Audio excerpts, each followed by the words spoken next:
Mayong adlaw katawhan sa Dios sa Archdiocese sa Osamis. Akong timbaya sa mga mag-uuma ug mga mananagat. Ako pong timbaya sa mga kaparian sa Archdiocese sa Osamis, mga madre ug mga reliyoso. O ako pong timbaya sa mga kaparian sa Diocese sa Pagadian, sa mga madre ug sa mga reliyoso. Labi lang yun sa katawhan nga mao gayud ang maghatag kanato o mga kadasig nga kita mo alagad nganha kanila. Mga igsoon, adlaw ang ato nga nobina mass presider mao si Father Jason Panagiton, ang kura paroko sa Holy Cross Parish, Look, Plaridel, si Father Jason Panagiton. Sanglit kita, Hulyo Jes man, ikaupat na diini nga nobina, Hulyo 7, 8, 9, 10. Karong adlaw, Hulyo 10, mo si Father Diding Aguilar, mao ang atong ang naasay ang rektor sa St. John Paul II College Seminary, mao ang mass presider karong hapuna, Hulyo 10, Miyerkules 2024. Ang atong ebanghelyo karon, atong kutloon sumala sa ebanghelyo ni San Mateo. Gitigom ni Hesus ang iyang napulog duha ka tinun-an ug gihatagan sila gahom sa paghingilin sa mga daotang espiritu ug sa pag-ayo sa tanang sakit ug balatian.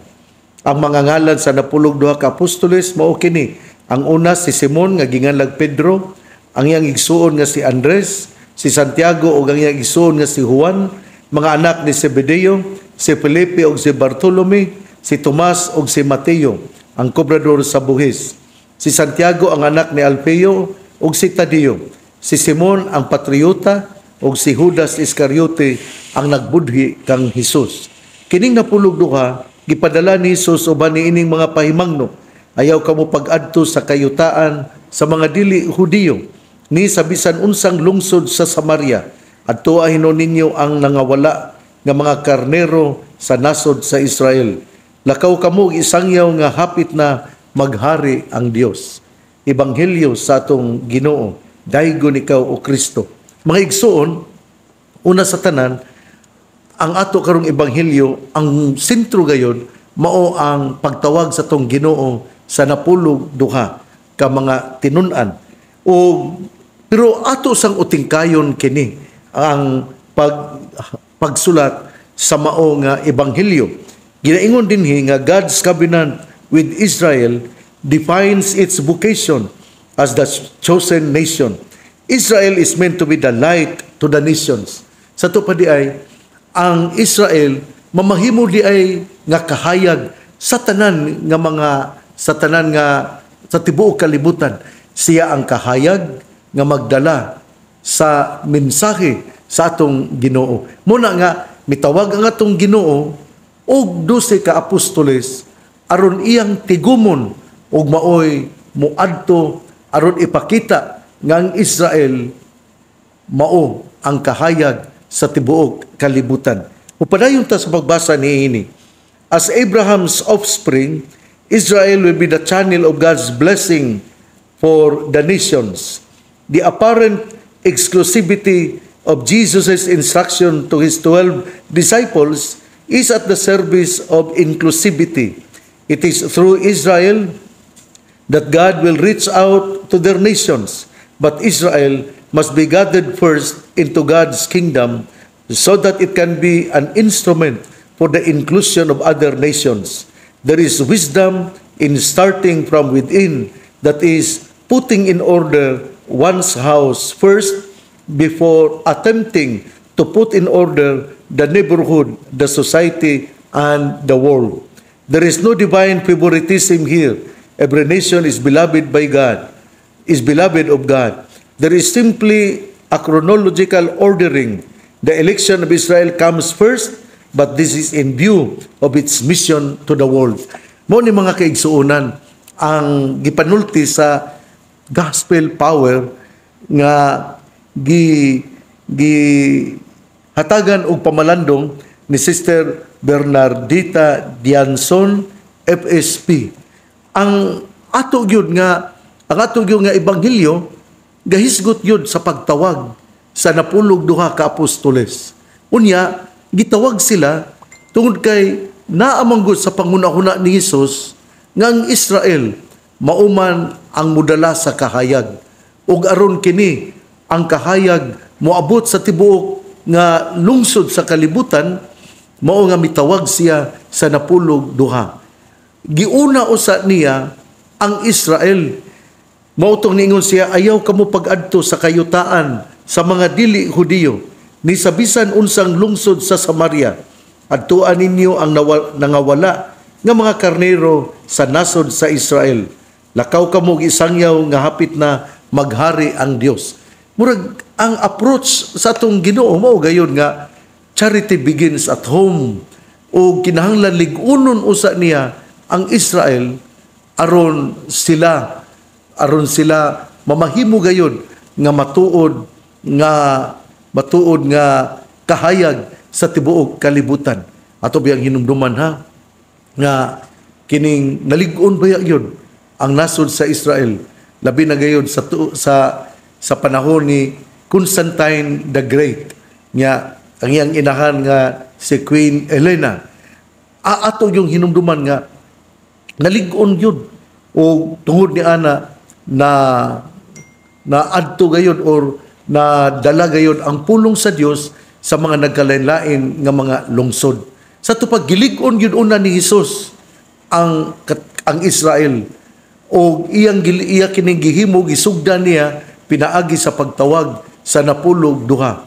Pero kita sayod nga hangtod karon ang kadaghanan sa Israel mga Hudiyo dili gayud mutuo bahin ni Hesus nga usa ka Mesiyas. Alang sa mga Hudiyo, si Hesus usa ka propeta, pero ang Mesiyas sila hangtod karon gapaabot. Mao na nga kining ang mga Hudiyo wala gyud mutuo nga si Hesus matuod nga Dios ug matuod nga tao. Alang kanila si Hesus usa lamang ka propeta. Unya ang atong ebanghelyo ipadayon gyud nga kini bitaw bukasyon ba? Kini ding bukasyon ang tawag gikan gyud sa Ginoo. Ang bukasyon iya gyud sa Ginoo. Mo na nga dili gyud nato usikan ang maong tawag. Kung ikaw napari na, doon namang mga pagtintal, naamang yun ang mga tentasyon, naamang yun ang mga pagsulay. Pero kinahanglan nga imog yung talikdan ang pagpakasala. Ingon maupod kini ang madre o ang mga kining mga brothers nga consecrated men and women. Pari ka man kinahanglan nga kung doon na kay mga nasaypan, kinahanglan nga imog yung talikdan. Na di man yun sayo ng pagtalikod ba? Sa unsay nakahatag kanimog kalipay. Pero ato yung hunahunaon, kinsa man yun ang makahatag nimog kalipay.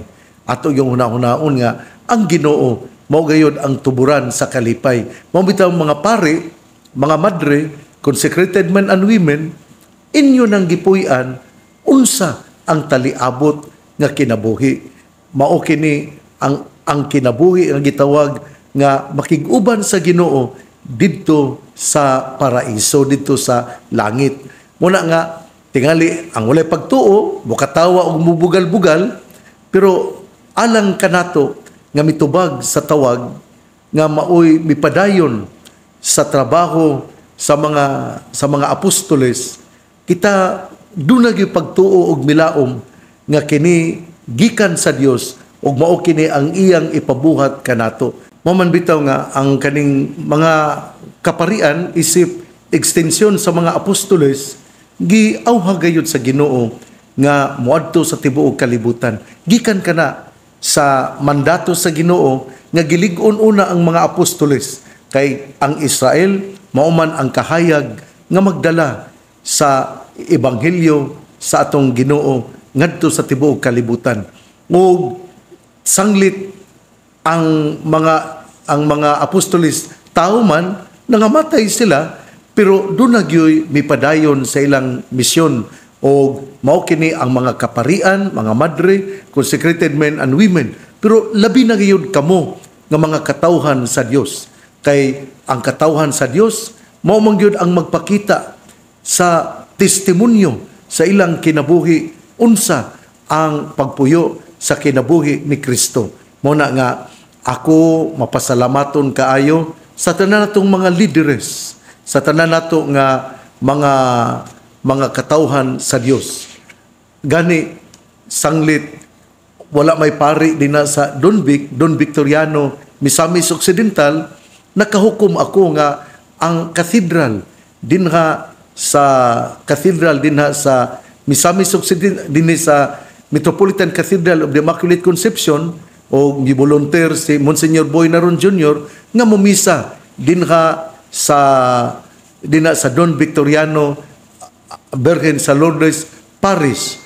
Hinaut unta nga kanang nakadungog karon kamo mo anha og mumisa tingali mga alas 8 sa buntag mo tingali ang misa nga pagahimuon ni Monsignor Boy Naron Jr.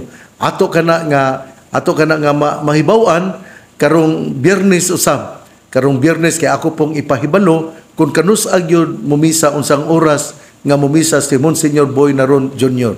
Ako lang auhag nga pangandam lang mo og kining ipakaon po ni Monsignor Boy Naron didto sa parokya sa Dunbic sa Birhen sa Lourdes. Salamat ninyong mga namati nako karon. Ipadayon na to ang pag-ampo nga mahatagan kitag pare dinha sa Don Victoriano atong iampo aron mapadayon ang misyon sa pagsabwag sa mayong balita. Igsuon ang mayong balita nga mao ang pulong ni Hesus, ang ayang pamation, pamalandungan ug paningkamutan nga mapuy-an. Bulakan ang tawo nga namati sa pulong sa Ginoo, sama siya sa kahoy nga gitanom, daplin sa usa ka sapa, kansang dahon dili gayud malaya. Tempo sa timbunga, siya mamunga. Igsuon, ugma na usab, hapit na gyud ha. Pizza 10 karon, 11, 12, 13, mao na gayud ang ato pon nga gipaabot nga drama nga linawas nga ipasundayag sa taga Sugbo, taga Cebu sa DYWS Stage Artists nga gipanguluhan ni Director Algin Abakita nga ang drama gauluhan og Kun Wala Ka Na nga gisulat ni Melvin Leeson. Busa akong hangyo pakitabang ang alang sa stipend o honorarium sa mga stage artists ug uban pa nga mga kinahanglanon niya ng maong adlaw kagabi una.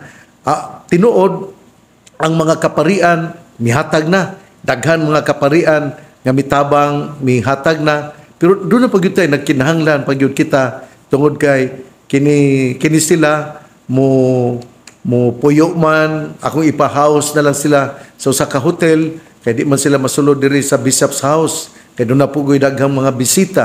Busa sa ang pagkaon doon na unya ang ato nga kuan, ang ato na tingali nga doon na tay itabang ipadala nila mga extra tingali nga mga pamaagi aron sila malipay silang pag-anhi dinhi.